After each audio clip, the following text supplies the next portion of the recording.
Chucrute FC é um podcast em parceria com o Alemanha FC, Fußball BR e Rádio MW.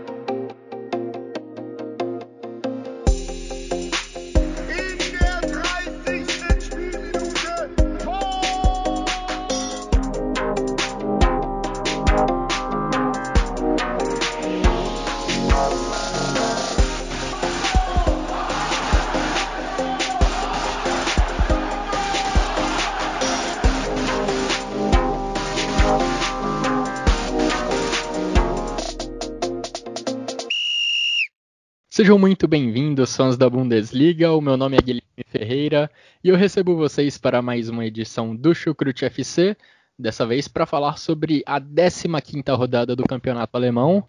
E que rodada nós tivemos? Tivemos confrontos entre os 4 representantes da Alemanha na UEFA Champions League, Gladbach, Leipzig, Dortmund e Bayern de Munique. Tivemos goleadas, goleada do Stuttgart, goleada do Freiburg, e uma goleada do Schalke. E sim, o Schalke 04 finalmente venceu, quebrando um tabu de 30 jogos consecutivos sem vitória na Bundesliga.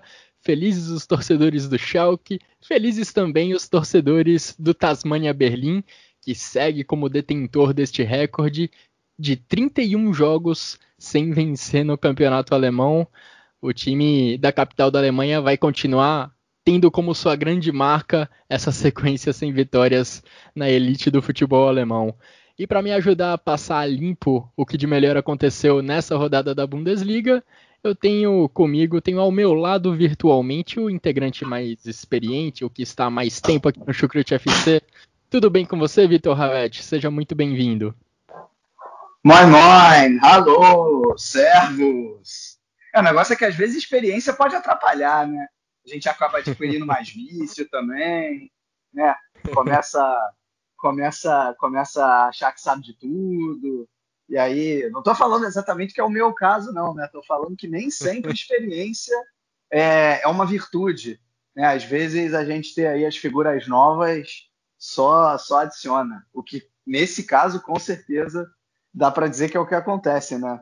Não só com você, Guilherme, mas com toda essa equipe aí que a gente tem no Chucrute. E, cara, você quem faz a bola correr aqui no Chucrute, Vitor.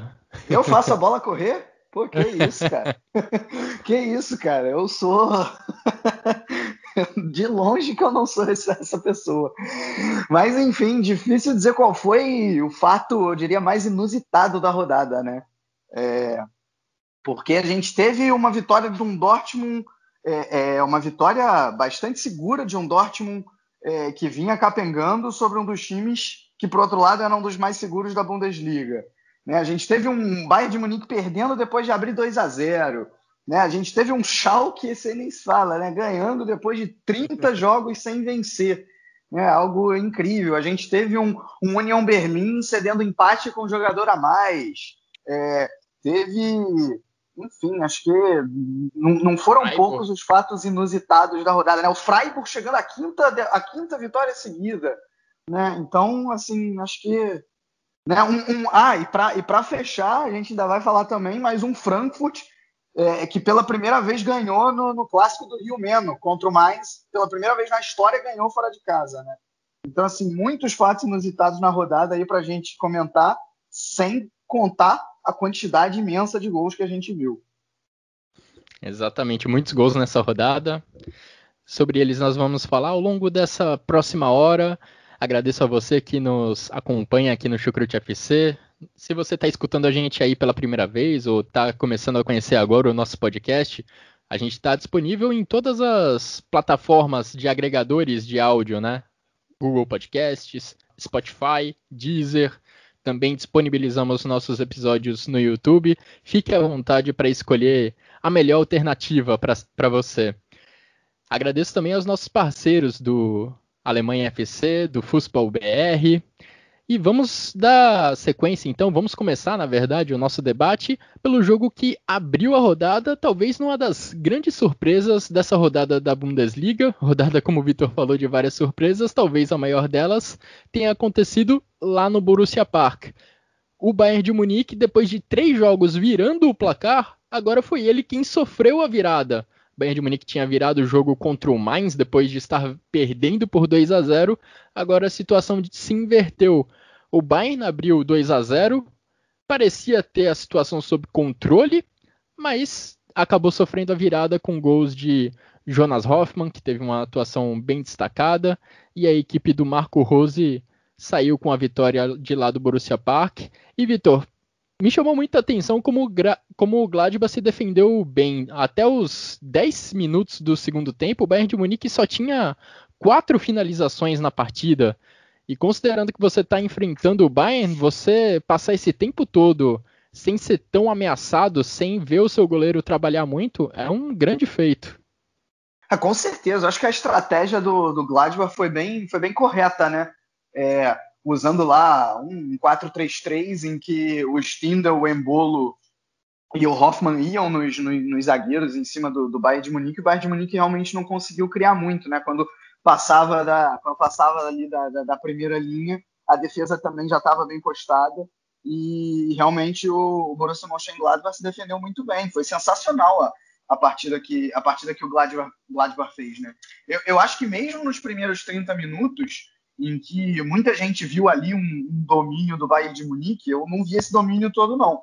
Eu vi um jogo equilibrado, em que o Gladbach deu um mole ali com o Neuhaus, que fez uma excelente partida, mas que acabou cometendo um pênalti infantil, né? Ele próprio admitiu depois o erro, e tirando isso, teve ali um bom lance do Goretzka. Talvez o único erro defensivo do Gladbach tenha sido esse, né? Um erro ali na saída de bola, que acabou gerando uma superioridade numérica grande no gol do Goretzka. Foram 4-3, quando você está ali naquela situação já na última linha de ataque, acaba sendo difícil defender em desvantagem numérica, e nisso o Bayern de Munique teve sucesso no gol, né? Agora, tirando isso, o Gladbach foi muito bem, e no segundo tempo, depois, quando assumiu a liderança do jogo, né, já no início do segundo tempo, praticamente teve toda a qualidade do mundo para se defender e manter esse resultado, né? Eu gostei muito, assim, uma coisa interessante foi ver, claro, o Gladbach sabendo usar a fraqueza principal do Bayern de Munique, né, que a gente pode aprofundar ainda um pouco mais, que é essa questão, mais uma vez, da linha alta, apesar de que, na maioria das vezes que tentou a bola longa, né, a bola pelo alto, o Gladbach não teve sucesso, teve mais sucesso com a bola no chão, metendo aquele facãozinho, aquele passe de ruptura, que 2 vezes o Stindl fez tão bem, a bola caiu no pé do Hoffmann, e eu não posso deixar de falar, né? Que bom que caiu no pé do Hoffmann e não no pé do Embolo, porque o que a gente viu nas últimas partidas do Embolo perdendo gol 1 contra 1, não tá no gibi, e aí o Hoffmann, que, né, os alemães eles gostam de chamar de, né, essa bola assim que você tá 1 contra 1 com o goleiro, você tem que ser eiskalt, né, ou seja, frio como gelo, né, frio de gelo, né, e aí com essa frieza toda em frente ao gol, o Hoffmann conseguiu empatar. Com os 3 gols tiveram uma similaridade grande no seguinte sentido, né? Bola roubada no campo de ataque, né? Ou no campo de defesa do Bayern de Munique. Uma partida muito boa do Gladbach. Eu sempre achei que, principalmente do ponto de vista ofensivo, né, o Gladbach vem fazendo uma boa Bundesliga. Só que o balanço defensivo não era bom nesse jogo, funcionou, né? No jogo grande funcionou. O Gladbach que vem colocando dificuldade para o Bayern de Munique. Desde 2015, esse dado é interessante, são 6 vitórias do Gladbach, né? Se a gente pensar que foram 6 anos até aqui, então metade dos jogos o Gladbach conseguiu ganhar, digamos assim. O que se tratando de Bayern de Munique, é um feito considerável. É um retrospecto incrível mesmo. E eu vou um pouco além nessa estatística que você falou, Vitor, sobre a origem dos gols marcados pelo Borussia Mönchengladbach, porque o pênalti do Bayern de Munique, o pênalti a favor do Bayern de Munique e o gol marcado pelo Goretzka também surgiram de bolas recuperadas lá no campo de ataque ou ali na região do meio-campo, aproveitando que a defesa adversária estava desorganizada. Todos os gols da partida tiveram essa mesma origem. É uma curiosidade de como é importante você aproveitar esses momentos em que a defesa adversária está fora de posição para conseguir finalizar logo. Agora, eu elogiei bastante a atuação defensiva do Gladbach, porque você viu o Bayern de Munique trocando vários passes, dominando a posse de bola, mas muito ali entre os zagueiros. O Kimmich várias vezes recuava para tentar ajudar na saída de bola. Thomas Müller, Douglas Costa, Sané tentavam dar opção, mas principalmente os pontas, o Sané e o Douglas Costa, tiveram uma atuação muito apagada, não conseguiram contribuir para fazer o Bayern de Munique empurrar o Borussia Mönchengladbach para trás. O Gladbach marcava ali na região do meio-campo, não deixava o Bayern de Munique avançar muito, e o Bayern, por sua vez, também não conseguia empurrar o Gladbach para trás. Só ali nos minutos finais, o Gladbach já cansado, provavelmente, tentando defender a área a qualquer custo. Aí sim a equipe do Marco Rose ficou de fato bem recuada, mas o Bayern de Munique também, mesmo nesse cenário, não conseguiu criar muitas alternativas, acabou apostando muito em bolas jogadas na área de qualquer jeito, não conseguiu criar muitas alternativas para ameaçar o gol do Jan Sommer. Eu concordo plenamente com o que você falou. Assim, como eu falei, né, eu vi o Thomas Müller, ele deu uma declaração após a partida dizendo que o Bayern de Munique foi bem nos primeiros 30 minutos. Eu não vi isso. Né? Eu realmente não vi isso. Eu acho que vai muito no que você falou. Você falou do Sané e do Douglas Costa. Cara, uma das principais jogadas que o Bayern de Munique tinha com tanta qualidade na temporada passada, com o Hansi Flick, era justamente quando os pontas eles iam à linha de fundo e cruzavam para quem vinha de trás. E aí o Bayern de Munique vinha com muitos jogadores ali para a área, para dar muita opção de finalização, justamente, na maioria das vezes, com Gnabry e com Coman.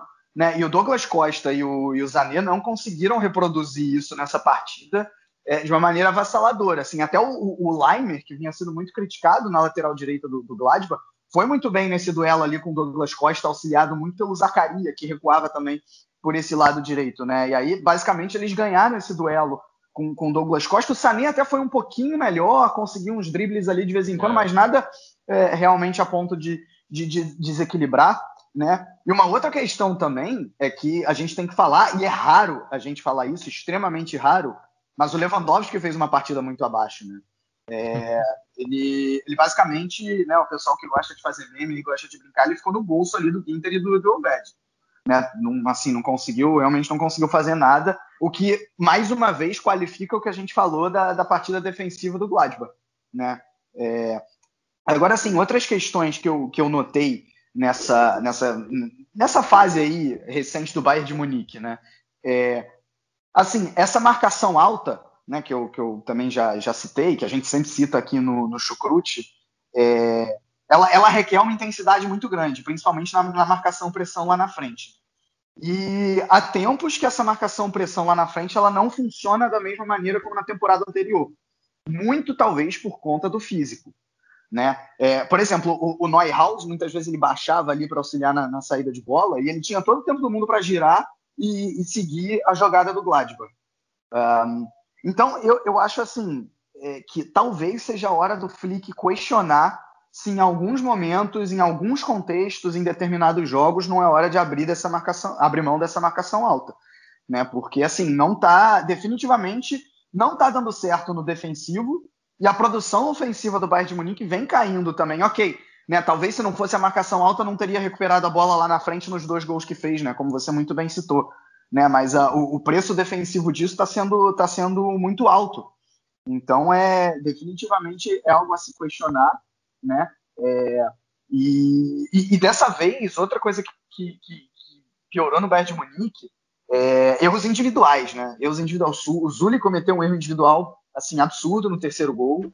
A Alaba vem jogando muito mal, não sei se é a cabeça no Real Madrid que está deixando ele assim, mas né, nem sombra do que é o jogador que a gente pode ver. Eu não entendo porque o Lucas Hernandes não entra de titular nesse time. Né? Tudo bem, o problema do Bayern não é exatamente um problema individual na defesa, mas talvez com outras peças a coisa poderia funcionar um pouquinho melhor. Né? E para fechar, assim, não posso deixar de falar da ironia, né, que você falou muito bem, Guilherme. Nos últimos 8 jogos, o Bayern de Munique saiu atrás no placar e em todos eles conseguiu pontuar, tirando esse. E aí, dessa vez, saiu na frente, saiu fazendo até 2 gols, mas ainda no intervalo já tinha sofrido um empate para depois acabar sofrendo aí a virada. É impressionante essa sequência mesmo. quando o Bayern finalmente sair na frente do placar é para tomar a virada, e aí não conseguiu se recuperar depois. Mas, enfim, você explicou muito bem essa questão defensiva, né, do Bayern de Munique, que vem sendo recorrente, é um problema já que deve estar na cabeça do Hansi Flick, mas de fato o que me chamou mais atenção no Bayern de Munique foi não conseguir produzir tanto ofensivamente. Normalmente o Bayern consegue compensar essas deficiências defensivas com poder de fogo no ataque. Dessa vez, apesar de ter marcado 2 gols, a produção ofensiva não foi tão grande. Repito, o Bayern de Munique só tinha 4 finalizações até os 10 minutos do segundo tempo. E o Bayern de Munique só não perdeu a liderança da Bundesliga nessa rodada por causa do que aconteceu na Red Bull Arena. Lá, o Leipzig tinha a chance de assumir o primeiro lugar da tabela caso vencesse o Borussia Dortmund, mas não foi isso que aconteceu. O Leipzig até foi melhor no primeiro tempo, conseguiu sufocar em alguns momentos a equipe do Borussia Dortmund nos primeiros 45 minutos, mas o segundo tempo do Dortmund foi excepcional. Excepcional também a atuação de Erling Haaland na segunda metade do jogo. Que jogo do atacante norueguês, porque no primeiro tempo o Borussia Dortmund não conseguia fazer a bola chegar nele. E o jogo como um todo, né, não teve muita chance de gol no primeiro tempo, foram só 3 finalizações, as 3 do Leipzig. O Borussia Dortmund incrivelmente passou o primeiro tempo sem finalizar. No segundo tempo, a bola chegou no Haaland e o norueguês participou dos 3 gols, com direito a pivô, dribles, arrancadas. Jogo espetacular do norueguês, Vitor, e uma grande vitória desse Borussia Dortmund. Muita gente falando que talvez tenha sido a melhor atuação do time na temporada. Com certeza foi o melhor tempo do Borussia Dortmund na temporada, esse segundo tempo contra o Leipzig. Concordo com isso. Assim, desde os tempos do Favre já era tradição aí o Dortmund fazer um primeiro tempo abaixo da média, chegar no segundo e deslanchar. Isso tem muito a ver, Guilherme, eu acho até, vou fazer a tua propaganda aí, e você pode explicar melhor, mas o texto que você escreveu para o Fußball BR falando da dificuldade que o Dortmund tem em fazer o primeiro gol e da facilidade que tem a partir do momento que faz o primeiro gol de sair o segundo, o terceiro, o quarto, o quinto e por aí vai, né? Se vocês quiserem explicar melhor depois aí sobre esse texto, acho que é uma boa oportunidade. E assim, cara, vamos lá. O Leipzig, cara, tem muita gente que diz, e eu só concordo em parte, que o Leipzig é um time com muita qualidade, né? É o time mais consistente da Bundesliga no momento, né? Porque o Bayern de Munique a gente acabou de comentar os problemas defensivos todos, né? O Dortmund capengando, o Leverkusen estava muito bem, mas de repente 3 derrotas seguidas, e você viu o Leipzig com uma consistência maior. Cara, eu acho que isso é uma meia verdade, porque o Leipzig muitas vezes ele teve a defesa no campeonato até aqui assim, muito boa. Eu acho que é até a melhor defesa do campeonato, pelo menos até essa rodada era. Não sei se com os 3 gols sofridos, vou até confirmar essa informação aqui, mas enfim, uma defesa com muita qualidade. Mas assim, em alguns jogos continua melhor, sim. Mesmo 12 gols sofridos. Continua melhor, né? 12. Sim, então, Leverkusen está em segundo com 15. Exatamente. Então, assim, é um time que tem um balanço entre defesa e ataque inegavelmente muito bom. É um time bastante equilibrado. Mas que em vários jogos, mesmo contra time pequeno, eu posso citar aqui o jogo contra o Bielefeld, o jogo contra o Colônia, foram jogos que o Leipzig não teve essa facilidade. Ganhou a partida, o que é mais importante, óbvio, o resultado. Né? É um time extremamente competitivo, mas não foi realmente jogando bem. E por que eu estou falando tudo isso? Porque se você for ver o primeiro tempo, a dificuldade do Leipzig foi incrível assim, em criar. Porque assim, uma coisa o Leipzig fez muito bem, em tirar rápido a bola do Dortmund quando o Dortmund tentava sair jogando. O Dortmund não teve a bola. O Leipzig teve mais de 70% de posse de bola, não à toa. O Dortmund não finalizou. Né? Aliás, foi um primeiro tempo muito ruim. Né? Só dando mais um dado aí dessas finalizações do primeiro tempo. Os expected goals, os gols esperados, ficaram 0 para o Dortmund, óbvio, não finalizou. E o Leipzig, por outro lado, foi 0,07. Né? Ou seja, é um primeiro tempo bem fraco. Na transmissão da Bundesliga, Vitor, pelo menos no sinal que chegou aqui para o Brasil, apareceu 0,1. talvez seja até um expected goals variam, né, de uma plataforma para outra, mas sim, exatamente. Na transmissão que chegou aqui para o Brasil tava 0.1-0, ou seja, pior ainda a produção. Pois é, exatamente. Então, não, seria um pouquinho melhor, porque eu disse 007, não 07, né? Então, sim, entendi 07. O dado que eu tenho é um pouquinho maior.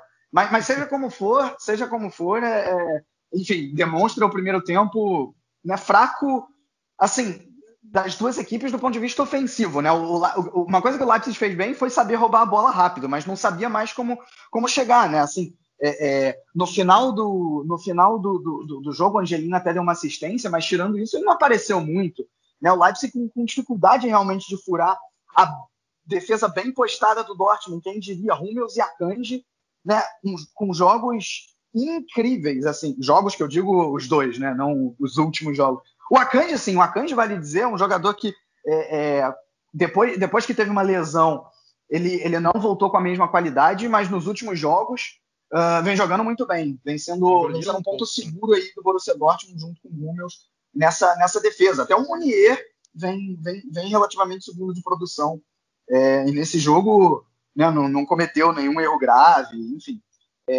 Então, assim, na parte tática, né, o Leipzig até teve algum mérito em realmente né, não deixar o Dortmund jogar, mas a defesa do Dortmund conseguiu se sobressair.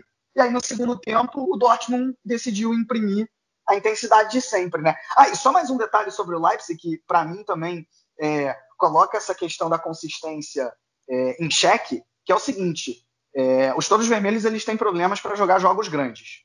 Se você pegar os adversários que eu considero os mais fortes da Bundesliga, que são os 5 primeiros, né, da temporada passada, e que nessa só o Gladbach não está ali no grupo, mas mesmo assim está brigando ali, né? Ou seja, contra Gladbach, Bayern de Munique, Borussia Dortmund e Bayer Leverkusen, nos últimos 12 jogos, o Leipzig conseguiu uma única vitória. Tudo bem que são muitos empates aí, foram poucas derrotas também, 2 ou 3, mas vitória mesmo, 3 pontos, uma só, né? Então, assim, talvez seja a hora de conseguir resolver esse problema dos jogos grandes, até porque se não conseguir vencer esses jogos grandes, não vai conseguir vencer a Bundesliga, que é o grande objetivo da equipe, diria não só nessa temporada, mas para o futuro também, né? Mas aí voltando para o segundo tempo, no segundo tempo o Dortmund decidiu imprimir a sua intensidade, né? Apareceu realmente, né, não sei se o Leipzig cansou, mas conseguiu chegar rápido no trio de ataque para acelerar nesse terço final. E foi o que acabou acontecendo, né? O Haaland você já citou. E, cara, para quem acha que o Haaland assim, ele é um cara, o que a galera do Tactiquês gosta de chamar um jogador terminal, né? Não que ele não seja, mas é impressionante como ele colabora com a construção do jogo também. Teve no segundo gol, a bola que ele mantém ali no pé, que ela vem difícil, ele mantém o domínio, dribla um jogador ainda e joga a bola para o Sancho até a bola voltar para a cabeça dele, né? É impressionante. E esse não foi o único lance em que ele fez isso nessa partida, né? E aí ainda tivemos também uma excelente partida de Marco Reus e excelente partida do Sancho. Eu acho que até que a volta do Haaland ela potencializa o Reus e o Sancho, porque o Haaland ele é um jogador mais associativo do que é o Moukoko, por exemplo. Claro, o Moukoko não dá nem para comparar ainda. O Haaland, que é jovem, tem 4, 5 anos mais do que o Moukoko, então é uma comparação desleal aí, não dá nem para... Mas assim, ele definitivamente ele associa mais, acho que ele acaba potencializando. Muito você falou que o Sancho caiu de produção porque o Hakimi foi embora e eles se entrosavam muito bem juntos, né? E o Sancho parece que nos últimos 3 jogos está recuperando a boa fase, né? Dessa vez mais um gol, uma assistência, realmente uma exibição no Dortmund para não botar defeito. E para fechar, assim, se a gente falou que o Leipzig tem esse problema nos jogos grandes, cara, dá para dizer que o Dortmund cresce nesses mesmos jogos, pelo menos pela Bundesliga, né? Contra o Leipzig, ganhou a maioria das partidas que fez até aqui, desde que o Leipzig subiu, sempre acaba se dando bem. Contra o Bayer Leverkusen, perdeu a última partida, bem verdade, mas foi aquele 4-3 bastante equilibrado, e tirando isso não perdia coisa de 10 jogos. Contra o Gladbach, né, freguês de carteirinha.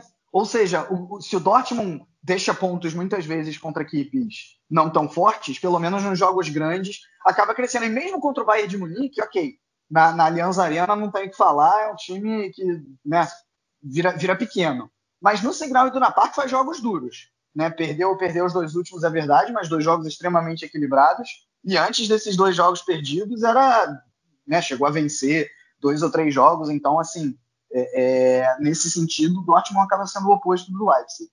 E Lucien Favre, a essa altura do ano, deve estar sentado lá na casa dele pensando, putz, devia ter o Erling Haaland ali em dezembro, quem sabe eu ainda não teria salvo o meu emprego, porque o que esse norueguês consegue produzir, entre aspas, sozinho é coisa impressionante. Você mencionou o segundo gol, em que ele dá uma sequência de dribles para depois finalizar dentro da área. Se você pegar a raiz ali do primeiro gol, é ele quem faz um pivô também, entrega a bola, se eu não me engano, para o Marco Reus. É também ele no primeiro gol quem inicia a jogada. E também ele quem dá o próprio passe, o cruzamento para dentro da área. Ele não fez o gol ou deu a assistência, mas ele foi fundamental também ali naquele primeiro gol, na construção desse primeiro gol. Agora, o Borussia Dortmund do Lucien Favre também tinha outros problemas além da contusão do Erling Haaland. E esse texto que eu fiz, que você mencionou, Vitor, trata um pouco disso, porque o Borussia Dortmund ele tem um dos ataques mais potentes da Bundesliga em termos de números, em número de finalizações, em número de gols marcados, mas muito dessa produção do Borussia Dortmund, ela acontece quando o time já está ganhando, ou seja, quando o time tem a possibilidade de aproveitar os contra-ataques, quando o adversário sente a necessidade de ir mais para cima do Borussia Dortmund e o contra-ataque fica mais à disposição da equipe amarela. E é nesse cenário que o Borussia Dortmund se dá melhor, aproveitando a velocidade do Sancho, aproveitando a velocidade do Haaland, do Gio Reyna. Esses 3 caras, quando tem espaço para atacar, eles fazem a festa, eles conseguem construir ataques perigosíssimos. O problema é o Borussia Dortmund se colocar nessa condição de aproveitar os contra-ataques, porque na maioria das partidas os adversários vão vir fechados, vão vir retrancados, vão vir com uma postura muito mais defensiva. E aí o Borussia Dortmund tem dificuldades. É nesse cenário que o Borussia Dortmund tem problemas. O problema do Borussia Dortmund muitas vezes é fazer o primeiro gol, sair na frente do placar para ir depois deslanchar, para ir depois conseguir abrir a porteira e aproveitar os contra-ataques. É mais ou menos isso que aconteceu nesse jogo contra o Leipzig. A dificuldade estava ali até fazer o primeiro gol e depois o Borussia Dortmund conseguiu deslanchar fazendo os outros 2 e criando até outras oportunidades de gol. Esse jogo contra o Leipzig é até um pouco diferente, né, do cenário que o Borussia Dortmund costuma encarar, porque normalmente as equipes vêm bem recuadas para enfrentar o Borussia Dortmund, mesmo quando o Borussia Dortmund joga fora de casa. Equipes como Mainz, como Augsburg que, por exemplo, venceu o Borussia Dortmund nessa temporada.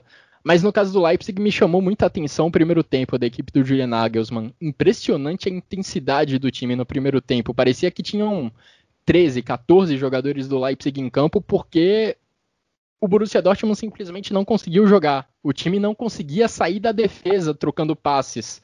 O time tentava tocar curto, sair com toques curtos pelo chão, mas simplesmente não conseguia, porque toda hora tinha um jogador do Leipzig incomodando, pressionando, e aí o Borussia Dortmund era forçado a arriscar um passe mais perigoso, forçado a arriscar um chutão, e aí acabava devolvendo a bola para a equipe do Leipzig.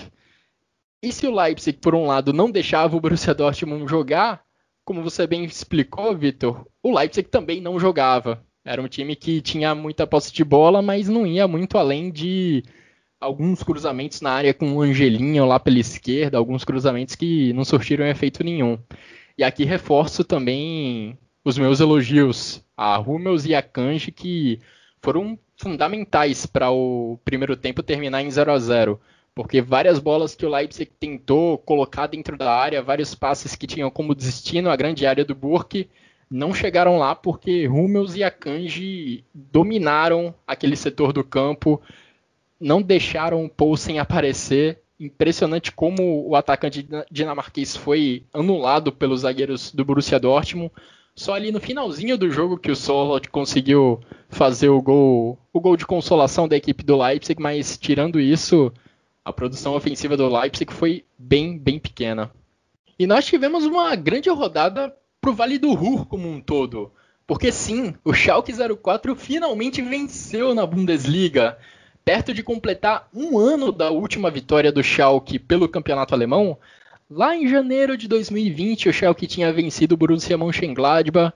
Naquela época, David Wagner era o treinador da equipe de Gelsenkirchen. O Schalke estava bem na tabela, era um dos primeiros colocados, sonhava, quem sabe, ali com vaga em competição europeia, quiçá Champions League. Desde então, o time foi ladeira abaixo, passou por diversas trocas no comando e finalmente conseguiu uma vitória, e uma vitória expressiva, uma vitória por 4-0 diante do Hoffenheim. E algumas estatísticas curiosas sobre essa série sem vitórias do Schalke, foram 30 jogos sem vitória do Schalke na Bundesliga. Só 2 vezes nessa sequência o Schalke passou um jogo sem sofrer gols. Só 2 vezes o Schalke conseguiu o famoso clean sheet. Só 2 vezes nessa série de 30 jogos sem vitória o Schalke marcou mais de um gol em um jogo. Então, finalmente, Vitor, o Schalke venceu, e venceu porque conseguiu ser eficiente no ataque, conseguiu aproveitar a chance que criou e conseguiu também evitar que o Hoffenheim balançasse as redes do Ralf Fährmann. Chegou a esperança, né? Chegou o Hope. Chegou o Hope. Não, engraçado, né? Porque Matthew Hoppe marcou os 3 gols do Schalke contra o time que é presidido pelo Dietmar Hopp. É de diferença que marcou esse jogo entre Schalke e Hoffenheim.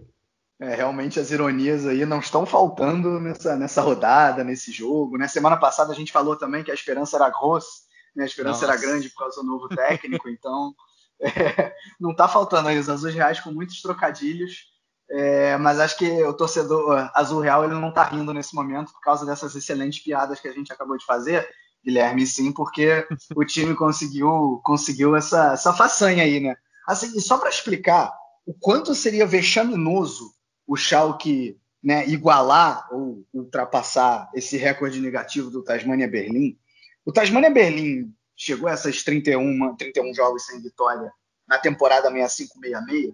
Ele era um time praticamente amador, porque naquela época você tinha o seguinte, você tinha um limite de salário para os atletas na Alemanha, né? A Bundesliga é recém-criada, né? O profissionalismo na Alemanha ele é muito tardio, então ele era recém-criado praticamente.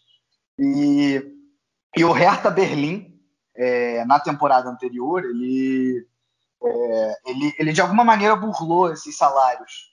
E por conta disso não foi permitido jogar a Bundesliga na temporada seguinte, como punição. E meio que a DFB queria colocar um time de Berlim para jogar, para ter um time da capital. E o que acabou acontecendo é que ofereceram pro Victoria Berlim na época, acho que ofereceram ainda para outro time, esses times não conseguiram, ofereceram para o Tasmania Berlim, que era um time praticamente amador, e disputou a primeira divisão, né? Claro, aí com a possibilidade de disputar a primeira divisão, você ainda consegue se estruturar em alguma maneira, mas mesmo assim, né, acabou passando da maneira que passou, com apenas 2 vitórias e 4 empates nessa ocasião. Então o Schalke, né, que está longe de ser um time amador, iria conseguir, né, ultrapassar negativamente um time que era praticamente amador, né? Então seria realmente lamentável. Mas eu acho que vale a pena citar alguns elementos aí, né? Primeiro, acho que a chegada do Gross, ela, claro, é muito cedo para a gente fazer qualquer avaliação, mas ele, no mínimo, já mudou o time de colocar... A gente falou isso semana passada, o time já tinha relativamente melhorado até tomar o primeiro gol contra o Hertha Berlim. Jogadores mais experientes, né? Talvez a única exceção seja justamente o Hopper, que é muito jovem, tem 19 anos ainda, é um americano, nasceu na Califórnia e atuou nas categorias de base do Barcelona. Não em La Masia, mas numa das academias que o Barcelona tem pelo mundo, lá nos Estados Unidos. Ele, né, grew up, né, foi formado numa dessas academias. Mas com essa experiência, acho que o Schalke deu uma crescida. Para começar, a chegada do Kolasinac, né, ele é um líder, ele já assumiu o posto do capitão, porque o Mascarell estava machucado. E os jogadores falaram que isso já fez um impacto, a chegada do Kolasinac. né, acho que não por coincidência o Schalke se utilizou muito do lado esquerdo, né, que é onde o Kolasinac atua. A volta do Kolasinac, que tinha ido muito bem pelo Schalke 3, 4 temporadas atrás antes de ir para o Arsenal. Né? E o Harit, que também estava atuando do lado esquerdo, também foi muito bom. Né? E a outra curiosidade, porque o Harit até outro dia estava punido pela equipe, afastado do elenco. Não era a primeira vez que ele tinha sido afastado, mas a qualidade técnica acaba pesando. Né? Ele deu 3 assistências. Assim, ele colocou o Hop na cara do gol nas 3. Né? Sem tirar os méritos do Hop, claro que soube tirar o goleiro Sim. em todas elas muito bem. Mas assim, o Harit é o nome do jogo. Né? Não quero como eu falei, não quero tirar o mérito do Hop, mas o nome do jogo é o Harit, que deu 3 assistências e ainda fez o 4º gol. Né? Então não é pouca coisa. Enfim, é um time... E acho que o principal nessa altura é que o Schalke readquiriu a confiança. Né? Readquiriu não, mas está no caminho de readquirir. Esse é o principal. Que a gente tinha falado aqui do problema mental do Schalke, a gente comentou sobre isso na semana passada. Né? E nada melhor do que uma vitória para afastar isso. Né? Agora, destaque também para o Fährmann, foi muito bom. Né? Quando o jogo ainda estava 0-0, o Hoffenheim teve ali umas 3 chances claras que, se não fosse o Fährmann, talvez a gente estaria falando aqui do Schalke igualando o recorde do Tasmania. Né? Agora, sim, a gente tem que falar da má fase do Hoffenheim também. O Hoffenheim, outra curiosidade da rodada, né? Ironia, é o time que acabou com a invencibilidade do Bayern de Munique lá na segunda rodada, invencibilidade que já durava 20, 21 jogos, não lembro mais exatamente, e o time que agora é responsável por fazer o Schalke terminar com um período de 30 jogos sem vencer. Mas está muito mal, assim, são 2 vitórias nos últimos 13 jogos. O Sebastian Hoeneß já está até de alguma maneira pressionado, a defesa não consegue se acertar, dando muito espaço. Então, Hoffenheim, esse sim tá tendo que mais começar a olhar para a zona do rebaixamento do que para a Liga Europa, que talvez é o que ele sonha e que é a competição que ele está disputando no momento, né? Vale lembrando. Acho que você passou por pontos bem importantes, Vitor. E essa vitória para o Schalke é realmente muito importante, porque pelo menos já saí da lanterna do campeonato. E o sarrafo não está tão alto lá na parte de baixo da tabela.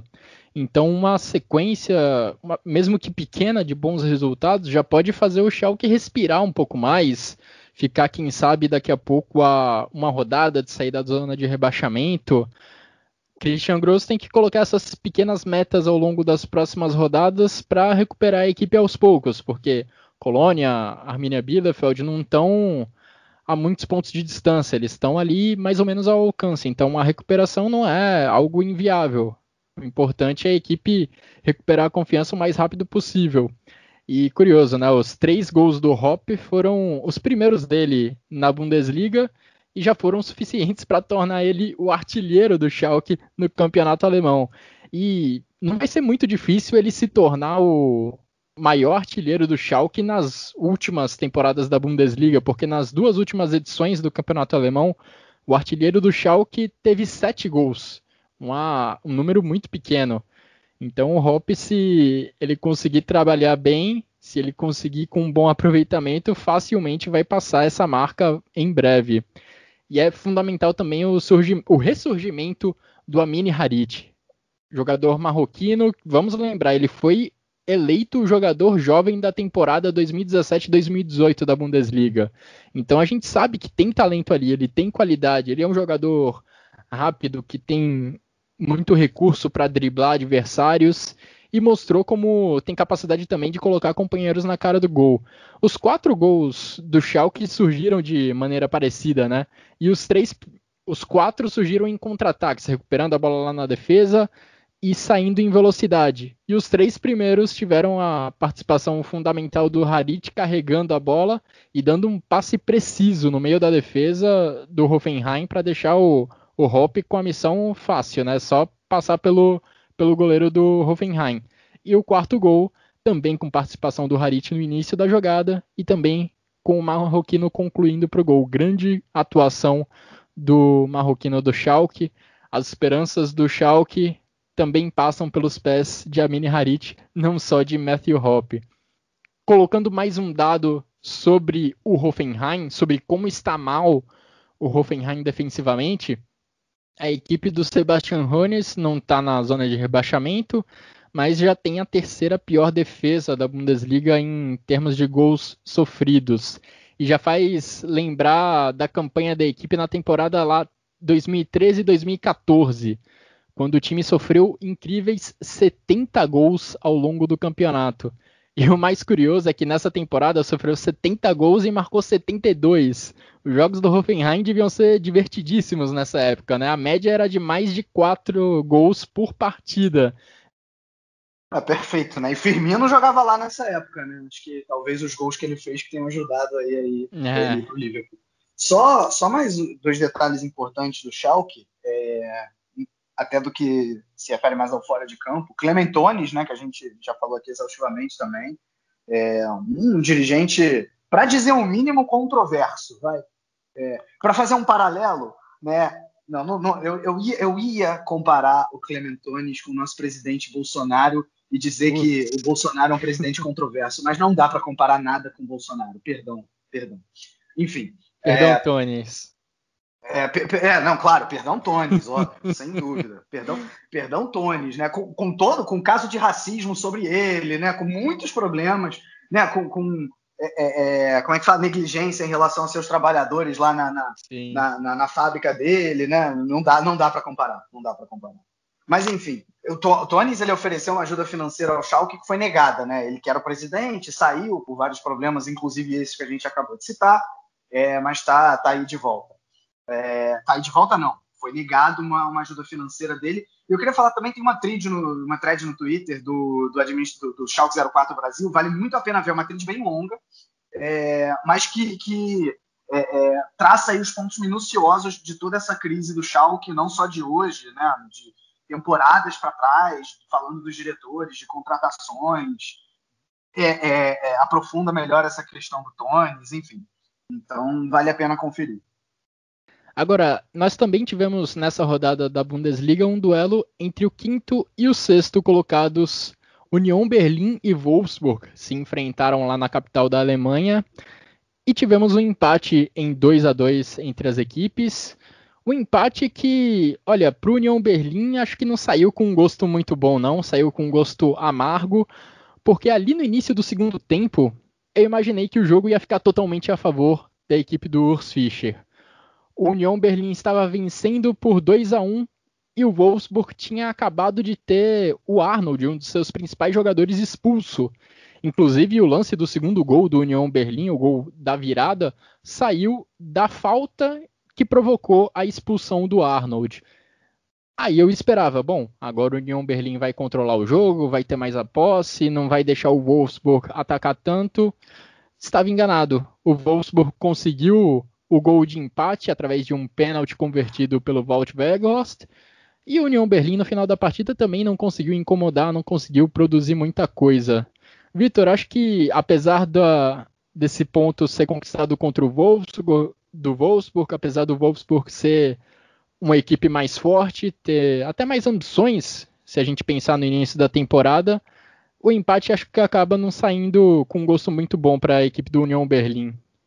Eu acho que muito pelo contexto do jogo, né? Pelo que você falou. O time estava com uma a mais e estava vencendo, né? E aí acabou tomando gol ali naquele pênalti.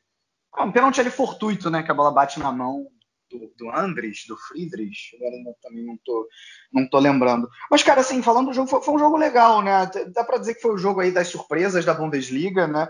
Do Wolfsburg e do Union Berlin, né? O quinto contra o sexto, como você bem disse. Cara, o Union Berlin continua jogando bons jogos. Mesmo na ausência do Kruse, está sabendo tirar muita coisa do ataque, que é formado pelo Geraldo Becker e o Avoni. Eles estão se entendendo muito bem ali na frente, né? Mais uma vez aí, nesse jogo, principalmente o Becker, que apareceu bem, né? Então, e continua assim, continua se defendendo bem. Um ponto, inclusive, positivo dessa equipe nesse jogo é que anulou o principal jogador de ataque do Wolfsburg, que é o Weghorst. Mas ele fez um gol, mas foi gol de pênalti, né? Tirando isso, ele não fez mais nenhuma finalização. Então, mostra como o Union Berlin conseguiu anulá-lo. O problema é que nas jogadas aéreas, anulou o Weghorst, mas deixou justamente os baixinhos aparecerem.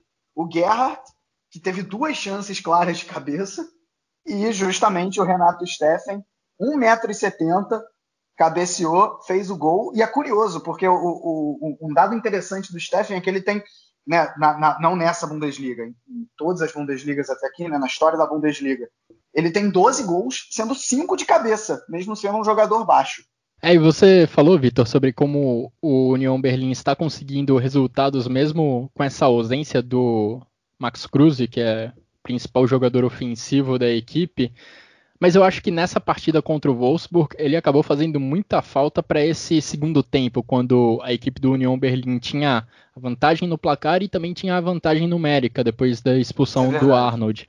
Eu acho que ele era o cara para conseguir segurar um pouco mais a bola no campo de ataque, quem sabe criar alguma chance a partir disso e não deixar o Union Berlin tão recuado, tão atrás em campo, porque defensivamente a gente já viu isso na temporada passada, o Urs Fischer consegue montar a equipe muito bem, mas nesse momento em que a equipe tem a oportunidade de ter a bola, tem a oportunidade de atacar e até deveria de certa forma fazer isso por conta da expulsão do Arnold, aí o Max Kruse faz muita falta.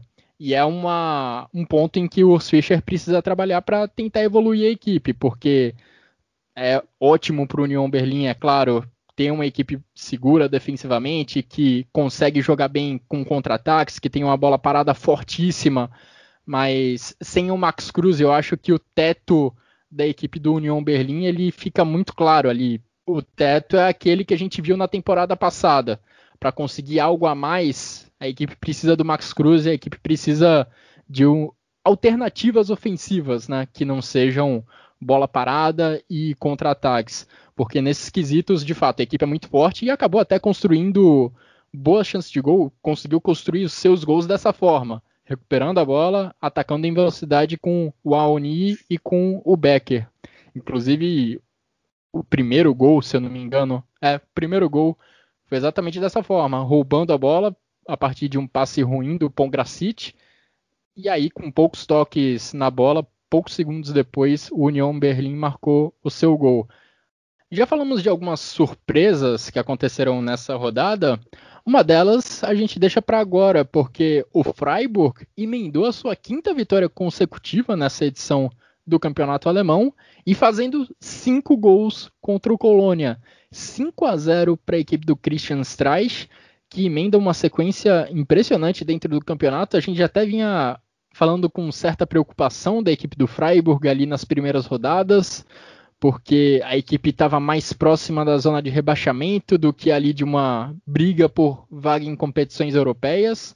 E agora o cenário se inverteu. A equipe do Freiburg, com essa sequência de 5 vitórias consecutivas, se distanciou bastante lá da zona do perigo, se afastou bastante da zona de rebaixamento, Vitor. Enquanto isso, o Colônia segue na sua briga contra o rebaixamento, segue em momento terrível sob o comando de Marcus Gisdol. Já são 4 jogos consecutivos sem vitória. O Freiburg é aquele time do Christian Streich que, cara, assim, ele só não é o melhor técnico da Bundesliga, porque, né, tem um Hansi Flick que fez o que fez com o Bayern de Munique, né, tem o Marco Rose que também tira mais do elenco do Gladbach do que em teoria era o que se poderia esperar, né? Tô fazendo uma análise não dessa Bundesliga necessariamente, mas de um todo.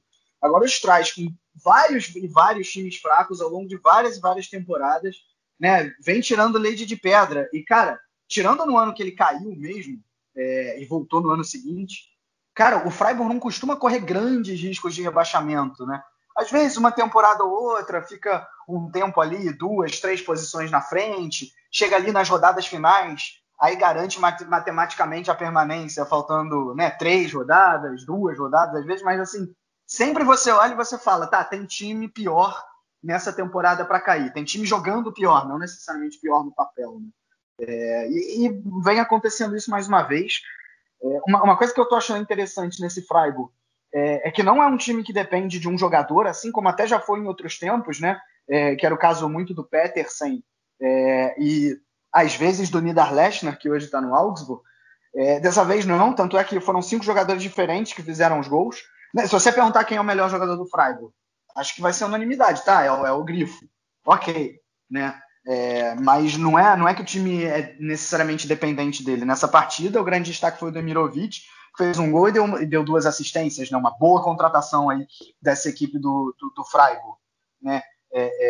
Aí você tem aí, de vez em quando, o Roller, mete um golzinho aqui, né? Dá uma assistência ali, né? Você consegue um time que tem vários jogadores. Eu não vou dizer que podem decidir, porque não é exatamente o perfil, né? Não é um time que faz muitos gols, apesar dessa partida, né? Mas que, de alguma maneira, acabam sendo protagonistas, além de ter uma defesa compacta que consegue se defender bem. Agora, vale dizer também, assim, a última coisa que eu quero é dar uma ducha de água fria no torcedor do Freiburg, mas essas vitórias foram contra, né, 5 vitórias seguidas. Né? E é a primeira vez na história que isso acontece no Freiburg, né, o que é sensacional.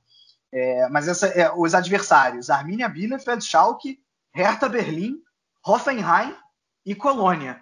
Né? Ou seja, todos os times da parte de baixo da tabela. Ok, realmente, o Freiburg também vai lá, é um time que não é mais forte do que esses que a gente citou, né? No papel foi lá e ganhou, então, né, tá de excelente tamanho, né? Mas não é que o Freiburg foi lá e fez o Bayern de Munique sofrer, aliás, é o próximo adversário, né? Não é que foi lá e fez um Gladbach perder, não é isso, né? Mas de todo jeito, muitos méritos aí pro Freiburg.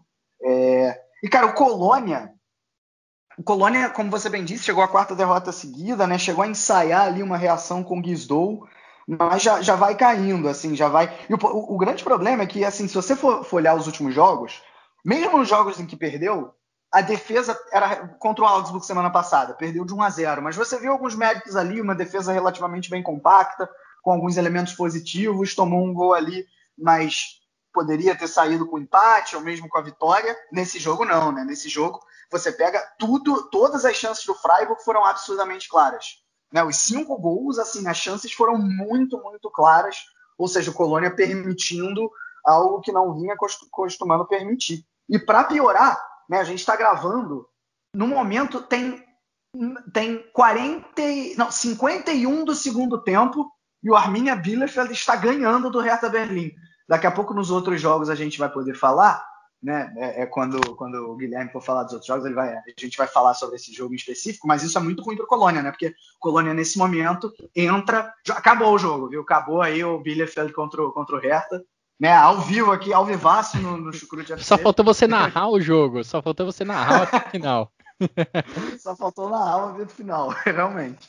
Mas enfim, então, para piorar para o Colônia e para o Schalke e para o Mainz também, né? Mas no caso do Colônia agora na zona do playoff. Exatamente. Agora, como você falou, o Freiburg vai ter a sua prova de fogo, né? Enfrentando o Bayern de Munique, e um Bayern de Munique vindo de uma derrota, o que é uma tarefa ainda mais complicada, um Bayern de Munique querendo mostrar que não está num momento tão mal assim, que não quer se distanciar, que não quer largar da liderança da Bundesliga. Agora, eu estava vendo as escalações dos últimos jogos do Freiburg, e é curioso notar como o Streich vem conseguindo manter uma constância nas escalações. São poucas peças que mudam nessa equipe do Freiburg. A base é muito bem definida, com jogadores lá como Grifo, como Günther, como Santa Maria, que é uma contratação que chegou nessa temporada. São poucas peças que mudam ao longo dessas últimas 5 rodadas, e a própria formação também não vem variando. Sempre com 3 zagueiros, Günther de um lado, pela esquerda, Schmid normalmente pela direita. Não foi o caso dessa rodada, mas é o Schmid que normalmente ocupa o lado direito como alas. 3 atacantes um pouco mais adiantados. E dessa forma, com uma constância na formação tática e também nos jogadores que estão presentes em campo, a equipe do Freiburg vem conseguindo sucesso. E é curioso porque normalmente a gente associa o Freiburg do Christian Streich a uma equipe mais segura defensivamente, que sofre pouco lá atrás. Só que nos últimos jogos o Freiburg vem marcando uma quantidade relevante de gols, né? Marcou 5 agora contra o Colônia, tinha marcado já 4 contra o Hoffenheim, ou seja, vem conseguindo aproveitar bem as suas oportunidades. Na verdade, marcou 3 contra o Hoffenheim, marcou 4 contra o Hertha Berlim, vem sendo um Freiburg também de muitos gols nas últimas rodadas. E agora sim, Vitor, como você já adiantou, vamos falar das demais partidas que aconteceram nessa rodada da Bundesliga. Vamos já começar pelo jogo que você praticamente narrou aqui no podcast. O Arminia Bielefeld venceu a equipe do Hertha Berlim. Hertha que neste domingo teve o desfalque do brasileiro Matheus Cunha, ou seja, metade do time não jogou. Brincadeira, mas de fato o Hertha Berlim vinha sendo muito Não é brincadeira não. Tem uma verdade nisso aí. Tem uma dose de verdade, mas não quis ser tão maldoso com o trabalho do Bruno Labbadia, que, enfim, já vem sob pressão porque não vem conseguindo tirar muito dessa equipe do Hertha Berlim. Matheus Cunha vem sendo realmente muito, muito importante para a produção ofensiva da equipe da capital da Alemanha. Se ele não joga, o ataque produz pouco. Isso ficou mostrado nessa partida contra o Arminia Bielefeld, em que o Hertha acabou saindo sem gols e o Yabo deu a vitória para a equipe do Arminia Bielefeld, que sai da zona de rebaixamento, como você falou, Vitor, empurrando o Colônia para a zona ali do playoff. Nós também tivemos nessa rodada, falando um pouco dos jogos de sábado agora, a vitória do Eintracht Frankfurt contra o Mainz, com 2 gols de André Silva, os 2 marcados de pênalti. Também tivemos um tropeço do Bayer Leverkusen que começou a Bundesliga com 12 rodadas sem derrota. Agora, nas últimas 3, não venceu. Dessa vez, a equipe do Peter Bosz empatou com o Werder Bremen por 1-1. Enquanto isso, já neste domingo, o Augsburg recebeu o Stuttgart e o Stuttgart venceu. Stuttgart, equipe do Pellegrino Matarazzo, melhor equipe fora de casa nessa Bundesliga. O problema é que dentro de casa a equipe não vem tendo um desempenho bom, e se você pegar a classificação considerando apenas os jogos em casa, o Stuttgart está pior inclusive que o Schalke 04. Só aí você tem noção de como está mal a equipe do Pellegrino Matarazzo jogando em seus domínios. Só que fora de casa os resultados são muito expressivos. Começar falando do Leverkusen. Assim, eu nunca achei que o Leverkusen estava realmente... Teve ali entre as rodadas 10 e 12 que o Leverkusen realmente fez bons jogos. E aí chegou para aquele jogo contra o Bayern no seu auge na temporada, perdeu. E aí, depois desse jogo contra o Bayern, fez um bom jogo contra o Bayern, apesar de ter perdido. E aí depois voltou ao padrão que estava antes, lá nas rodadas iniciais. Assim, um time que muitas vezes não sabe o que fazer quando tem a bola, tem mais a bola, mas não sabe o que fazer. O Bremen deu 2 chutes a gol o jogo inteiro. Né, o gol do Toprak, como vale a lei do ex, né? Quando o Toprak faz gol contra o Bayer Leverkusen, é porque a lei do ex realmente vale mais do que as leis de Newton. Né? Realmente é incrível. Agora, voltando, né, o Leverkusen tem dificuldade quando precisa furar defesas. Isso vem acontecendo nos últimos jogos de maneira mais explícita. Acho até que, não sei se é a hora de questionar se Schick e Alário devem jogar juntos, algo nesse sentido. E o Bremen, se por um lado, em alguns jogos, consegue demonstrar algum desempenho consistente na defesa, não tem nenhuma ideia ofensiva, sem Füllkrug, sem Rashica, parece que o time não funciona simplesmente, né? Fez um gol ali de bola parada. Mas isso não vai ser suficiente para crescer no campeonato daqui para frente. Né? Bom, o Frankfurt e Mainz, eu até falei no início, ou melhor, Mainz e Frankfurt, né? Eu até falei no início do podcast, é um clássico. Para quem não sabe, é o clássico do Rio Meno, né, o Rhein-Main Derby. E como eu falei também, é a primeira vez que o Frankfurt consegue vencer em Mainz. Né, teve até uma vez recentemente que abriu 2-0 no placar e permitiu a virada. Dessa vez não, né? Abriu os 2-0 com os gols de pênalti do André Silva, como o Guilherme bem disse. André Silva, cara, é o segundo em participações em gols na Bundesliga. Ele só perde para o Lewandowski. São 11 gols e 4 assistências. Parece que ele achou a casa dele em Frankfurt, né? Foi até um comentário que eu li no Twitter do nosso Abner Faustino. É interessante ele ter colocado isso, né? Que o André Silva, que sempre demonstrou muito talento, mas passou por alguns clubes sem grande sucesso, parece que no Frankfurt ele tá realmente se achando. Né? Foi um jogo que só deu o Frankfurt mereceu muito mais. Essa estreia aí do Bo Svensson como técnico do Mainz acabou não sendo boa, um time altamente passivo e com uma teta no banco, né? É o que vem acontecendo nos últimos jogos. Muita gente coloca o Mateta como o principal jogador do Mainz, mas a partir do momento que ele não estava produzindo muito, foi para o banco e assim continua. E o Stuttgart, para fechar o Stuttgart, eu falei semana passada que é um time que eu procuro ver e provou hoje o porquê, né? Um time muito interessante de se ver, Dessa vez o Borna Souza, para mim, fez um excelente jogo ali pelo lado esquerdo, usou muito o espaço que o Augsburg deu pelo lado esquerdo. Aliás, acho que as duas pontas, no geral, foram bem utilizadas pelo Stuttgart. Gonzalez, mais uma vez, apareceu bem, né? Um gol, uma assistência. Enfim, é um time bastante interessante, esse time do Stuttgart, que está aí no meio de tabela. Lembrando que era um time na segunda divisão, que subiu ali aos trancos e barrancos, não fez grandes contratações, mas está competindo muito bem na Bundesliga. Muito agradável de ver esse Stuttgart jogar. Você falou agora há pouco sobre principais treinadores da Bundesliga, os melhores treinadores da Bundesliga, considerando a carreira como um todo, né, e colocando o Christian Streich na conversa. Agora, se a gente falar só dessa temporada, o Pellegrino Matarazzo com certeza está na briga. Impressionante mesmo esse trabalho que ele está fazendo na equipe do Stuttgart. Agora, a Frauen Bundesliga ainda está de férias. A Frauen Bundesliga retorna ali no dia 12 de fevereiro. Lembrando, Bayern de Munique primeiro colocado, 5 pontos à frente do Wolfsburg na classificação. Só que a segunda divisão do futebol alemão masculino está em andamento. E quem traz para a gente os destaques dessa rodada é o Thiago Barbosa. Diga aí, Thiago. Salve, salve, pessoal do Chucrute FC. Quem está falando é o Thiago Barbosa, do Bundesliga Brasil 2. Vou falar o que aconteceu nessa 15ª rodada da Zweite Liga, exceto a partida entre Eintracht Braunschweig e Fortuna Düsseldorf, que jogarão nesta segunda-feira. Vamos lá. Nos jogos da sexta-feira, o Karlsruhe recebeu o Greuther Fürth no Wildpark Stadium e os azuis venceram de virada pelo placar de 3-2 com 2 gols de Benjamin Goller.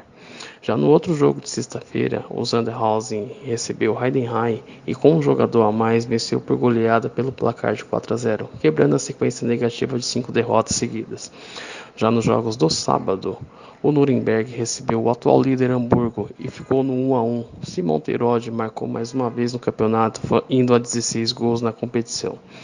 O outro jogo do sábado, o Osnabrück recebeu o Augsburg Kickers e foi surpreendido sendo derrotado pelo placar de 3-2, com boa atuação do atacante Marvin Peringer, que marcou 2 gols no jogo. No outro jogo do sábado, o St. Pauli recebeu o Rosenkiel e a partida terminou em 1-1, aumentando ainda mais o jejum dos Piratas, que foram a 14 partidas sem vencer na competição. Nos jogos do domingo, o Darmstadt recebeu o Hannover 96 e a equipe da Baixa Saxônia venceu pelo placar de 2-1, com 2 gols de Marvin Duksch. No outro jogo do domingo, o Jan Regensburg recebeu o Bochum e os Camundongos venceram pelo placar de 2-0, indo à vice-liderança do campeonato. Na outra partida do domingo, o Paderborn recebeu o Erzgebirge Aue e o Paderborn venceu pelo placar de 2-1. Então ficou assim a classificação. O Hamburgo continuando na liderança com 30 pontos. Agora o novo vice-líder é o Bochum com 29 pontos. E seguindo do Rosenkiel, que também tem 29, mas perde na vantagem do saldo de gols. Já na zona de rebaixamento, o 16º colocado é o Eintracht Braunschweig com 12 pontos. Seguindo do St. Pauli com 10 pontos na 17ª colocação. E o Augsburg Kickers na lanterninha com 8 pontos. Hoje seriam os 2 clubes rebaixados à Drittliga. Esse foi o resumo que aconteceu dessa rodada da Zweite Liga. Um grande abraço a todos e até a próxima. E chegando ao final dessa edição do Chucrute FC, Vitor, quero saber quais são os seus votos para destaques individuais dessa rodada e qual o gol da rodada, na sua opinião. Bom, vamos lá. Acho que, cara, muito destaque individual. Foi realmente difícil escolher dessa vez, principalmente, né, da maneira que com tantos gols, muito jogador fazendo 2, 3 gols, dando muita assistência. Eu vou até falar todos os nomes que eu considerei colocar na seleção, que eu acho interessante.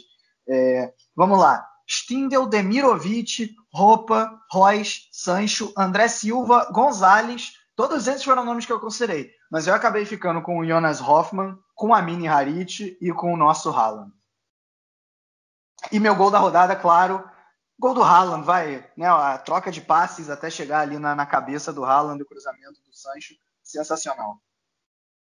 Cara, nos destaques individuais, vou com a mesma lista que você, os 3 Hs. Na verdade, eu tinha feito uma lista com 4 Hs, incluindo o Hop, claro. Mas o Harit teve uma atuação de maior destaque. Vou com ele. Harit, Haaland e Jonas Hoffmann, meus 3 destaques individuais. E para gol da rodada, uma pequena homenagem ao Schalke. Vou com o primeiro gol do Matthew Hoppe. Além de ser uma homenagem, foi um gol de fato bonito pela boa enfiada de bola do Harit e pela conclusão fria, conclusão bonita do atacante americano. Uma belíssima conclusão dele para dar uma vitória importantíssima para o Schalke 04, para fazer o torcedor do Schalke lavar a alma e ter esperanças de um futuro melhor ainda na Bundesliga. E dessa forma a gente encerra essa edição do Chucrute FC, agradecendo a você, Vitor, pelos comentários, pelas análises, agradecendo também a todos que nos acompanharam até aqui. Voltamos na próxima semana com mais uma rodada de Bundesliga. Um grande abraço a todos e até a próxima!